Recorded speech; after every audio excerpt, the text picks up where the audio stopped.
Hello hello hello चिक hello. नमस्कार। नमस्कार आप लोग के बीच मैं आज लेकर के आया हूँ इतिहास का एकदम चैप्टर से काफ़ी सारा क्वेश्चन आप लोग को एग्जाम में पूछा जाता है।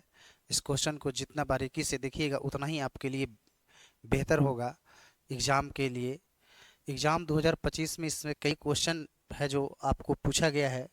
देखिए सबसे पहले अगर इस क्वेश्चन की बात की जाए तो यहाँ पे क्या है लिखा हुआ है। Bihar board class 10th history chapter 1 Europe में राष्ट्रवाद। सबसे पहले अगर आपसे पूछा जाए कि राष्ट्रवाद क्या है, पढ़ाए राष्ट्रवाद, जातिवाद, ऐसा सुना है? तो राष्ट्रवाद क्या है? वाद लगा हुआ है, यानी इसके मतलब राष्ट्र मतलब हुआ देश, अवाद बने हुआ भावना, यानी जिसके प्रति प्रेम स्नेह लगाव की भावना हो। तो किसके प्रति प्रेम स्नेह लगाव की भावना रहेगा उससे? तो देश के प्रति, क्योंकि यहाँ राष्ट्र है। तो जिसे राष्ट्र के प्रति प्रेम स्नेह लगाव की भावना हो उसे क्या कहते हैं? राष्ट्रवाद कहते हैं। लेकिन यहाँ पे आपको हम सब्जेक्टिव नहीं पढ़ा रहे हैं, हम आपको ऑब्जेक्टिव की ओर चलेंगे और जितना जल्द हो सके आपको ऑब्जेक्टिव क्वेश्चन पर लेकर के चलेंगे।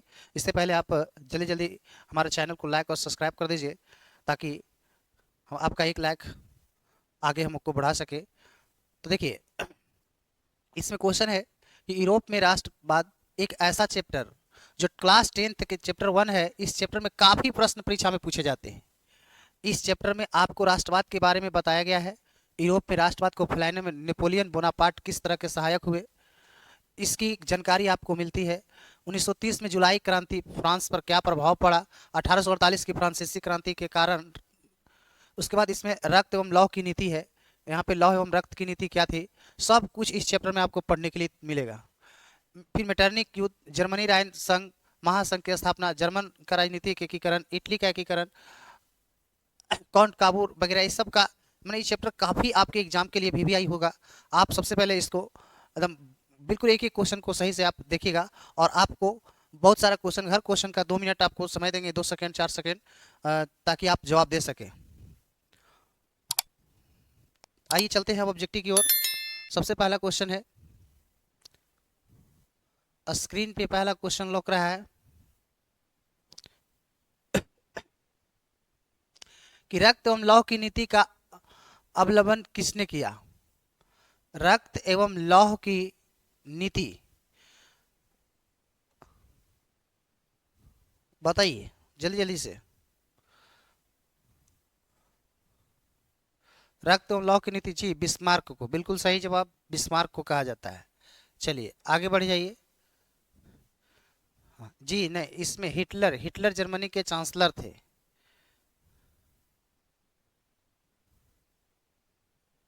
चलिए इसके बाद आगे बढ़ जाइए। अगला क्वेश्चन, यूरोप वासियों के लिए किस देश का साहित्य एवं ज्ञान प्रेरणादायक रहा? तुर्की, इंग्लैंड, फ्रांस, यूनान, जल्दी से बताइए। तो इसका सही आंसर क्या हो जाएगा? यूनान। एकदम बिल्कुल जल्दी जल्दी में लेकर के चलेंगे, इसका सही आंसर यूनान हो गया। चलिए इसके आगे बढ़िए। फ्रैंकफर्ट की संधि कब हुई? 1871, 1870, 1866 कि 1864? फ्रैंकफर्ट की संधि जल्दी से बताइए। फ्रैंकफर्ट की संधि कब हुई? जी फ्रैंकफर्ट की संधि 1871 ईस्वी में। अगला क्वेश्चन, किस युद्ध के बाद जर्मनी का एकीकरण पूरा हुआ? जल्दी से बताइए, किस युद्ध के बाद जर्मनी का एकीकरण पूरा हुआ? जल्दी से बताइएगा, जितना जल्द हो सके।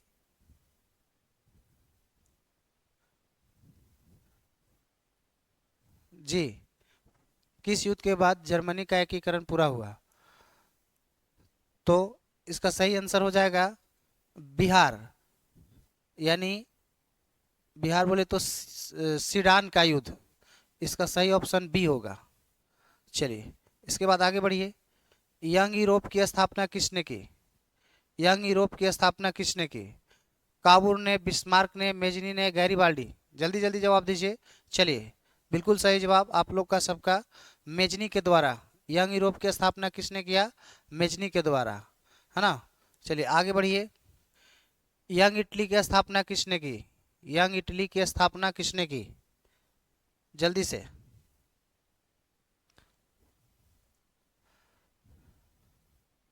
यंग इटली की स्थापना किसने की?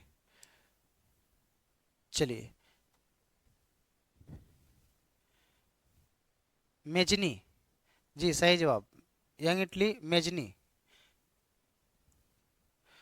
सीडान का युद्ध कब हुआ? सीडान का युद्ध कब हुआ? सीडान का युद्ध कब हुआ? चलिए, 1870। बिल्कुल सही जवाब, 1870। 1870। इसी तरह से आप लोग जवाब देते जाइए और हम आपको आंसर यहाँ पे सही टिक करते चलेंगे। 1870। आगे क्वेश्चन है सन 1870। देखिए ऊपर क्वेश्चन अभी पढ़िएगा, लिखा हुआ है सीडान का युद्ध कब हुआ? 1870। और यहाँ पर लिखा हुआ सन 1870 में फ्रांस और पर्सा के बीच युद्ध कहाँ हुआ था? जल्दी से, सन 1870 में कहाँ हुआ था? सेडौन में। कहाँ हुआ था? सेडौन में। चलिए इसका ये हो जाएगा, कहाँ हुआ था? सेडौन में। इसके बाद आगे है, क्वेश्चन को एकदम ध्यान देते चलिए। वीना सम्मेलन किस वर्ष हुआ था? वीना सम्मेलन किस वर्ष हुआ था? जल्दी से। 1815, 1820, 1825, 1830, 1815 में। चलिए इसके बाद आगे है, वीना किस देश की राजधानी है? वीना किस देश की राजधानी है? जी, वीना फ्रांस की राजधानी है? नहीं। इंग्लैंड की राजधानी है? नहीं। ऑस्ट्रिया की राजधानी है। चलिए आगे बढ़िए। क्रीमिया का युद्ध किस वर्ष हुआ? क्रीमिया का युद्ध किस वर्ष हुआ? क्रीमिया का युद्ध किस वर्ष हुआ? 1854, 1853, 1856, 1860। क्रीमिया का युद्ध। चलिए, क्रीमिया का युद्ध जल्दी से बताइए। 1853। कब हुआ? जी सही जवाब, 1853। इसके बाद आगे बढ़िए। राष्ट्रवाद की अवधारणा का जन्म किस घटना से माना जाता है? राष्ट्रवाद की अवधारणा का जन्म किस देश से, किस घटना से माना जाता है? जल्दी से। पुनर्जागरण, धर्म सुधार आंदोलन, पुनर्जागरण नहीं, धर्म सुधार आंदोलन नहीं, गौरवपूर्ण क्रांति नहीं, फ्रांस की क्रांति से। राष्ट्रवाद की अवधारणा का जन्म किस घटना से माना जाता है? फ्रांस की क्रांति से। चलिए आगे, नेपोलियन संहिता किस वर्ष लागू की गई? नेपोलियन संहिता किस वर्ष लागू की गई? नेपोलियन संहिता किस वर्ष लागू की गई? जल्दी से। 1789। जल्दी से। 1789 नहीं, 1791 नहीं, 1801 नहीं, 1904। जी 1904 में नेपोलियन संहिता किस वर्ष लागू की गई? 1904 में। इसके बाद आगे, वीना सम्मेलन कांग्रेस का अध्यक्ष कौन था? वीना सम्मेलन कहाँ हुआ था? कांग्रेस में, है ना, कांग्रेस पार्टी थी, इसका अध्यक्ष कौन था? नेपोलियन बोनापार्ट, लुई अठारहवां, चार्ल्स एल्बर्ट, मेटरनिक। जल्दी से, इसका सही आंसर क्या हो जाएगा? इसका सही आंसर मेटरनिक, है ना। वीना सम्मेलन का अध्यक्ष कौन था? मेटरनिक था। चलिए आगे, मेटरनिक व्यवस्था का उद्देश्य क्या था? मेटरनिक व्यवस्था का उद्देश्य क्या था? मेटरनिक व्यवस्था का उद्देश्य क्या था?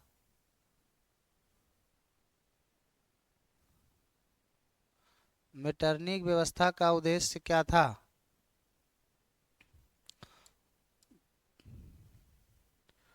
मेटरनिक व्यवस्था का उद्देश्य क्या था?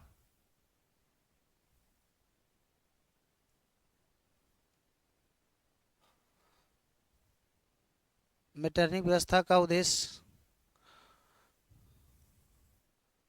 था गणतंत्र की स्थापना करना? नहीं। प्रजातंत्र की स्थापना करना? नहीं। पुरातन व्यवस्था की पुनर्स्थापना करना? जी, पुरातन व्यवस्था की पुनर्स्थापना करना था, मेटरनिक व्यवस्था का उद्देश्य यही था। चलिए आगे बढ़िए। काउंट काबूर की मृत्यु किस वर्ष हुई? काउंट काबूर की मृत्यु किस वर्ष हुई? काउंट काबूर की मृत्यु किस वर्ष हुई? 1800 ईस्वी में? नहीं। 1861 में? यस, 1861।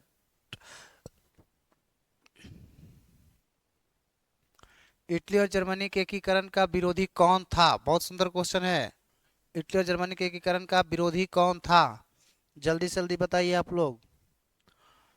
हम्म, चलिए, ऑस्ट्रिया, फ्रांस, ब्रिटेन, रूस, जल्दी से बताइए। इटली और जर्मनी के एकीकरण का विरोधी कौन था? सबसे बड़ा विरोधी था जी।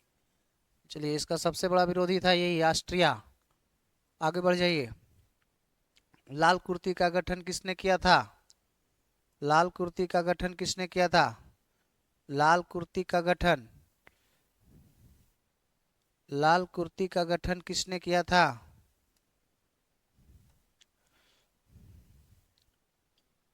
मेजनी नहीं, कॉन्ट काबूर नहीं, गैरीबाल्डी जी, बिस्मार्क नहीं। लाल कुर्ती का गठन गैरीबाल्डी। इसके बाद आगे बढ़िए। जर्मनी का एकीकरण किस वर्ष पूर्ण हुआ? 1866, 1864, 1870, 1871। जर्मनी का एकीकरण कब पूरा हुआ? 1871 में जी, डी आंसर। आगे बढ़िए। जॉल्वेर आयन संघ की स्थापना किस वर्ष हुई? आपके एग्जाम के लिए काफी वीवीआई क्वेश्चन है ये सारा। जॉल्वेर आयन संघ की स्थापना किस वर्ष हुई?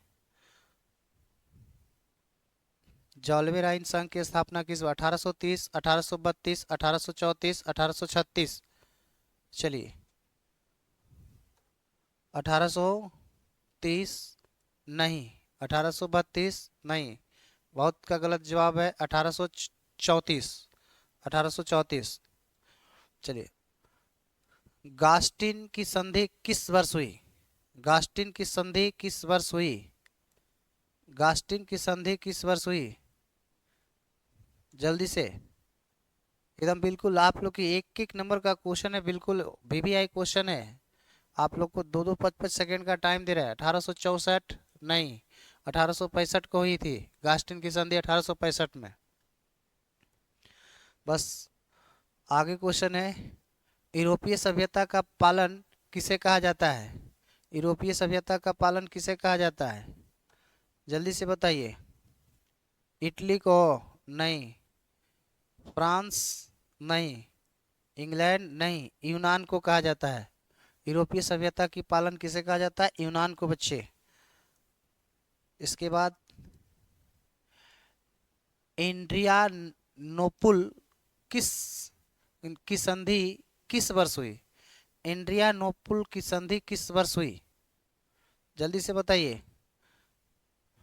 एड्रियानोपुल की संधि 1829 ईस्वी में हुई है।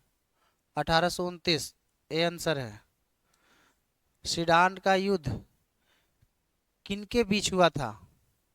सीडान का युद्ध किनके बीच हुआ था?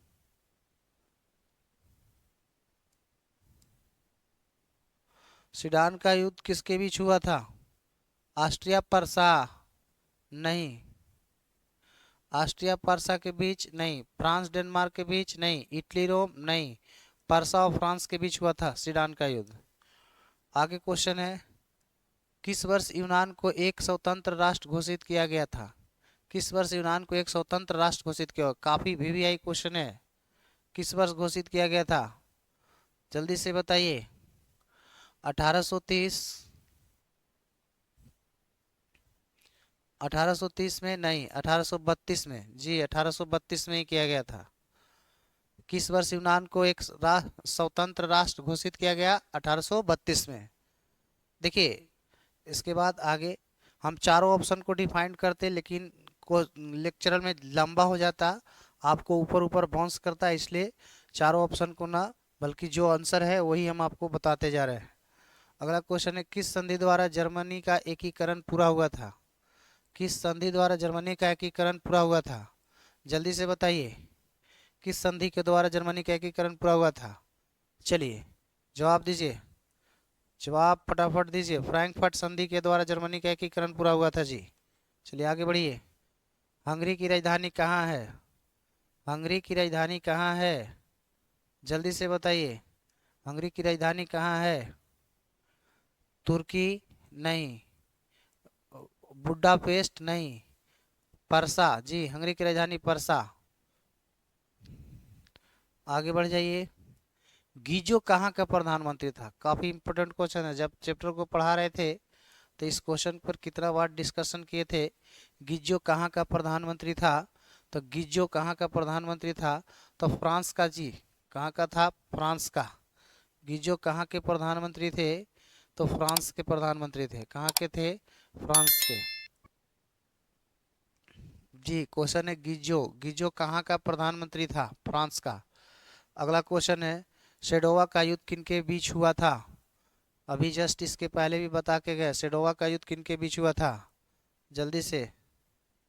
सेडोवा का युद्ध ऑस्ट्रिया सिडान नहीं, ऑस्ट्रिया परसा, ऑस्ट्रिया परसा के साथ हुआ था जी। आगे क्वेश्चन है ओटो को निम्न में से कहाँ का राजा घोषित किया गया?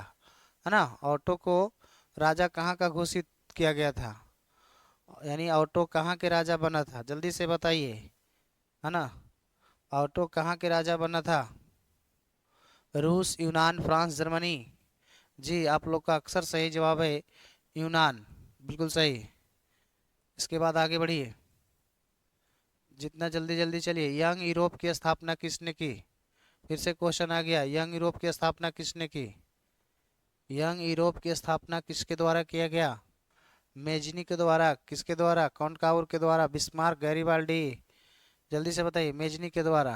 चलिए आगे बढ़ जाइए। यूनान को स्वतंत्रता संग्राम में किसकी पराजय हुई? यूनान के स्वतंत्रता संग्राम में किसकी पराजय हुई? जल्दी से। रूस की, तुर्की की, यूनान की, फ्रांस की? फटाफट जी, जल्दी से जवाब दीजिए। तुर्की का, तुर्की का। यानी क्वेश्चन है यूनान के स्वतंत्रता संग्राम में किसकी पराजय हुई? तो तुर्की का। किसकी पराजय हुई? तुर्की का। तुर्की का पराजय हुआ। अगला क्वेश्चन है गैरीबाल्डी पेशे से क्या था?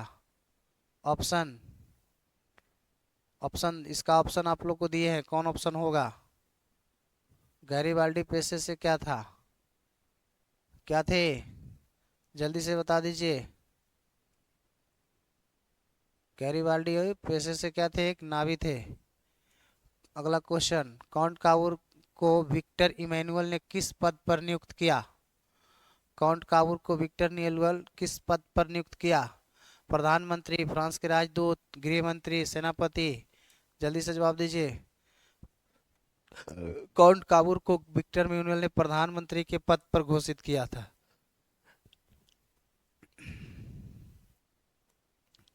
चलिए अगला क्वेश्चन है, अगला क्वेश्चन है रक्त एवं लौह की नीति अवलंब किसने किया था? बिस्मार्क। कौन किया था जी? बिस्मार्क। बिल्कुल इंपॉर्टेंट क्वेश्चन है, बिस्मार्क के द्वारा रक्त एवं लौह की नीति। आगे क्वेश्चन है वीना कांग्रेस के द्वारा फ्रांस के किस शासक वंश की पुनः की गई थी? जल्दी से बताइए। बुर्बो राजवंश के द्वारा। चलिए इसका सही आंसर क्या हो जाएगा? सी। सही आंसर क्या हो जाएगा? सी। आगे बढ़ जाइए।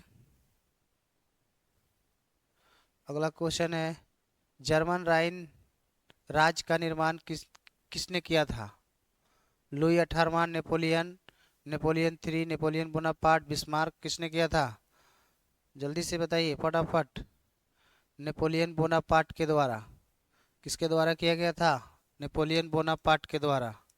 आगे बढ़ जाइए। आगे क्वेश्चन है मारियान किस देश के राष्ट्रवाद की प्रतीक थी? मारियान किस देश की राष्ट्रवाद का प्रतीक थी? जल्दी से बताइए। चलिए फटाफट। फ्रांस की। किसकी थी? फ्रांस की। आगे बढ़ जाइए। एकदम जितना जल्दी जल्दी तेजी से एकदम क्वेश्चन को भगा रहे हैं। 1830 की क्रांति के बाद फ्रांस के किस प्रकार का शासन स्थापित हुआ? 1830, जल्दी से। 1830 की क्रांति के बाद फ्रांस के किस प्रकार का शासन का स्थापित हुआ था? तो शासन कब बन 1830 के बाद एकदम निरंकुश शासक था, जिस पर कोई अंकुश नहीं था, है ना। चलिए आगे बढ़ जाइए। एक्ट ऑफ यूनियन किस वर्ष पारित हुआ? एक्ट ऑफ यूनियन किस वर्ष पारित हुआ? एकदम आज फर्स्ट लेसन का 40वां number question. Act of union किस वर्ष पारित हुआ? जल्दी से।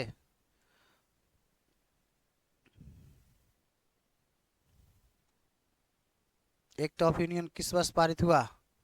चलिए, इसका जवाब हो जाएगा 1688 ईस्वी में। आई होप, मुझे विश्वास है कि आप लोग को ये पूरा एक एक क्वेश्चन स्किप करके देखिएगा, अंत तक बने रहिएगा। आपको ये 40 क्वेश्चन ऑब्जेक्टिव आपके लिए काफ़ी वीवीआई हो सकता है, एकदम बिल्कुल वीवीआई क्वेश्चन आपके एग्जाम 2025 के लिए एकदम बिल्कुल हिट क्वेश्चन है। अगर आप इसे पढ़िएगा तो आपका एग्ज़ाम एकदम बिल्कुल जहां आपका मिशन है वो ज़रूर आप वहां तक सक्सेस पाइएगा। Thank you. इसी के साथ नेक्स्ट वीडियो अगला क्लास में बने रहिएगा।